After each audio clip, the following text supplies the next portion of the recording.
Эфир телеканала «Якутия-24» продолжает выпуск новостей. В студии Сергей Михедов. Здравствуйте. Коротко о главных темах к этому часу. Праздник, который давно перестал нести политический контекст, Международный женский день, отмечается сегодня. Лучшие друзья девушек – это бриллианты. Расскажем о женщинах, преуспевших в поиске этого минерала.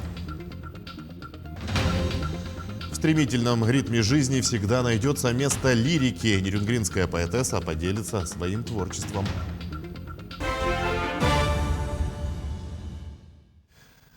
Международный женский день отмечается сегодня. Праздник связан с достижениями женщин в политической, экономической и социальной областях. Современное празднование женского дня уже не имеет цели утверждения равенства, а считается днем весны, женской красоты, нежности, душевной мудрости и внимания к женщине вне зависимости от ее статуса и возраста.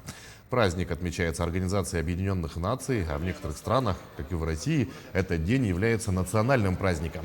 Интересно, что идея проведения Международного женского дня впервые возникла именно в начале 20 века, когда промышленно развитый мир переживал период экспансии и потрясений, а также демографического бума. Поздравил женщин с Международным женским днем глава Якутии Айсен Николаев. Он отметил, что в современном обществе женщины являются не только хранительницами домашнего очага, но и активными участниками жизни общества. Дорогие женщины, күндү кәраңадырбыт. Поздравляю вас с первым весенним праздником Международным женским днем 8 марта. С незапамятных времен мы, северяне, уважаем и почитаем женщин, дарующих и продолжающих жизнь, берегущих тепло и уют семьи, сохраняющих духовные ценности народа. Женщина – настоящее олицетворение чуткости, нравственности и милосердия, передающая новым поколениям вечные ценности – любовь, добро и веру. В современном обществе женщины являются не только хранительницами домашнего очага, но и активными участниками жизни общества. Без вас невозможно представить развитие нашей любимой республики. Наделенные неисчерпаемой энергией, вы показываете пример мудрости, высокой ответственности и профессионализма. Какую бы работу вы ни делали, она всегда будет исполнена с особым усердием и тщательностью, как это умеет делать только женщина. Благодаря вашей поддержке, мудрости, нежности и терпимости мы, мужчины, готовы к новым свершениям и подвигам. Милые женщины, вы делаете мир светлее, окружаете нас любовью и заботой, наполняете нашу жизнь особым смыслом. В этот замечательный весенний день мы говорим вам слова благодарности за воспитание детей, за щедрость души, за неиссякаемую энергию и силу, за надежный тыл, верность и любовь. От всей души желаю вам весеннего настроения, крепкого здоровья, счастья, добра и благополучия. Пусть каждый день будет наполнен радостью и улыбкой. С праздником! Лучшие друзья девушек – это бриллианты, утверждает популярная песня. Но в России часто все бывает наоборот. Например, женщины становятся лучшими друзьями алмазов.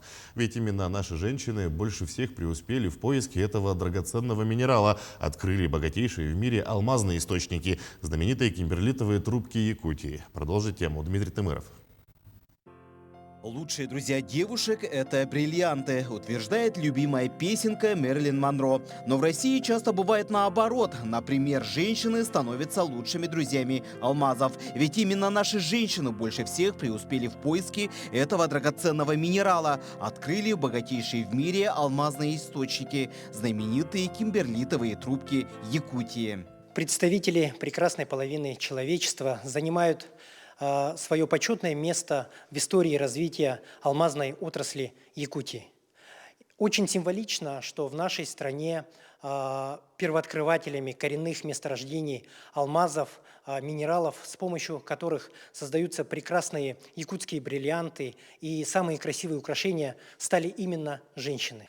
Мы гордимся, что в нашей компании работает большое количество женщин. Это 32% от общего количества сотрудников. И по этим показателям компания «Алроса» занимает лидирующие позиции среди горнодобывающих предприятий. Возможности Алроса по трудоустройству женщин ограничены законодательством Российской Федерации, запрещающим женский труд на вакансиях, предусматривающих вредные условия труда или физические нагрузки. С 1 января текущего года вступил в силу приказ Министерства труда Российской Федерации, исключающий 100 видов из 456-значного списка официально недоступных профессий для женщин. Это означает, что расширился список разрешенных для женщин в промышленности профессий. И это стало возможным благодаря внедрению за последние 20 лет высоких технологий, которые способствовали уменьшению рисков негативного влияния здоровью, улучшения условий труда и в целом облегчили труд. И все это в значительной степени очень характерно для нашей компании.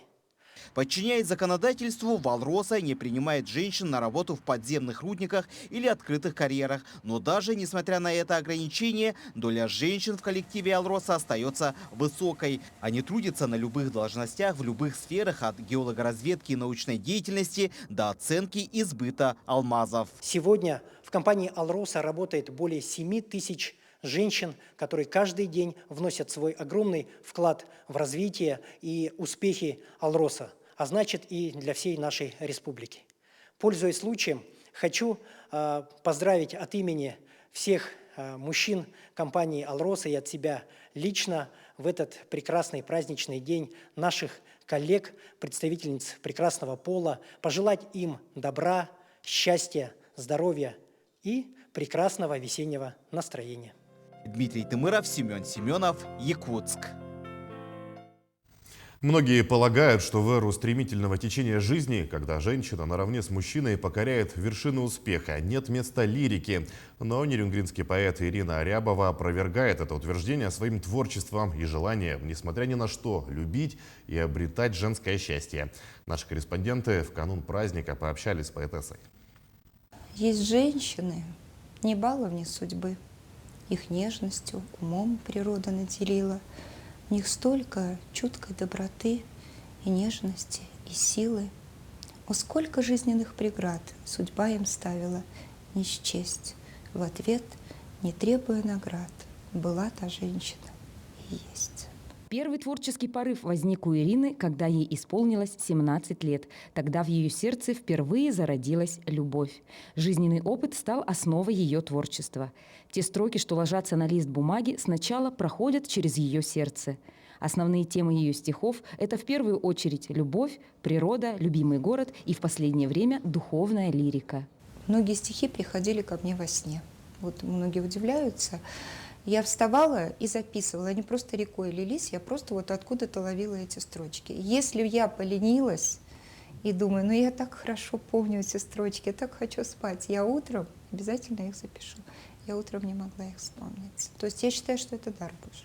В 2007 году вышел сборник стихов Ирины Рябовой «Лики любви». Дважды на сцене Центра культуры и духовности имени Пушкина состоялся ее творческий вечер. На ее стихи нерюнгринскими композиторами написано много песен.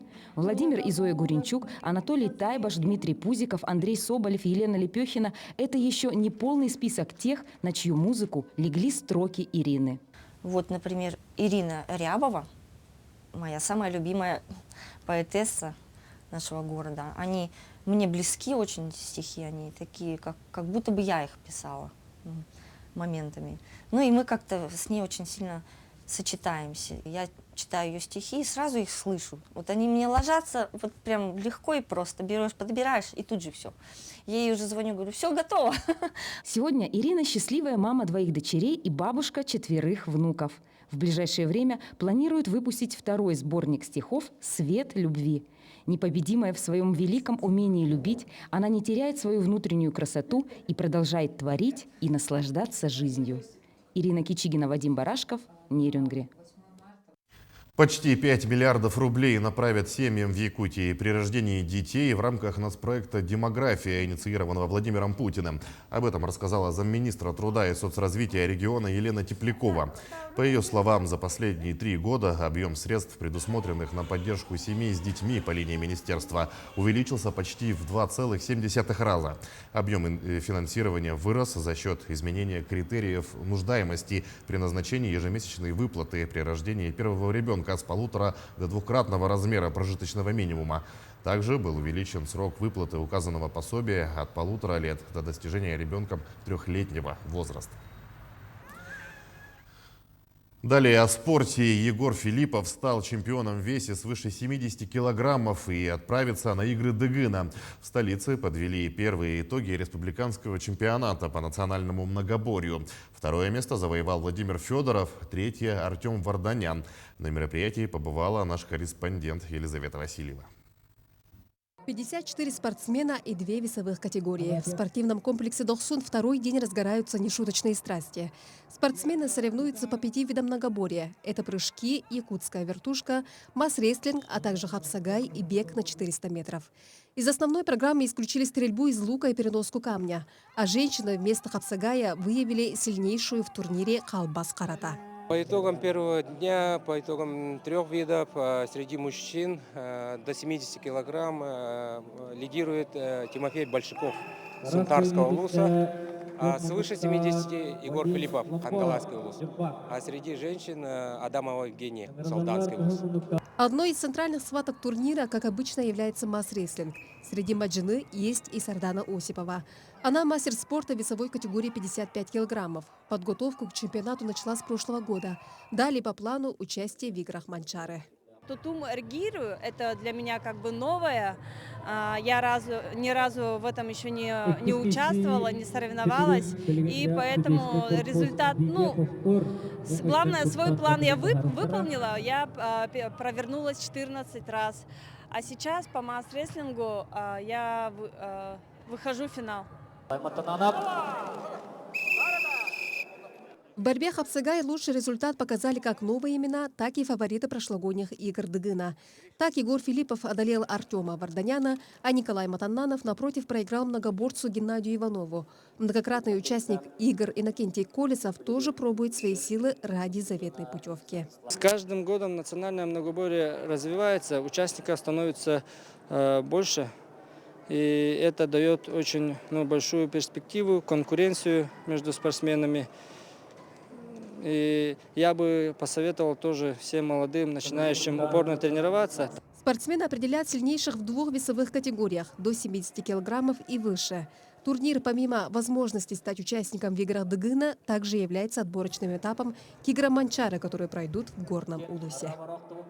Елизавета Васильева, Григорий Николаев, Якутск. К этому часу это все новости. Не забывайте носить маски, дезинфицировать руки и соблюдать безопасную дистанцию. Увидимся чуть позже.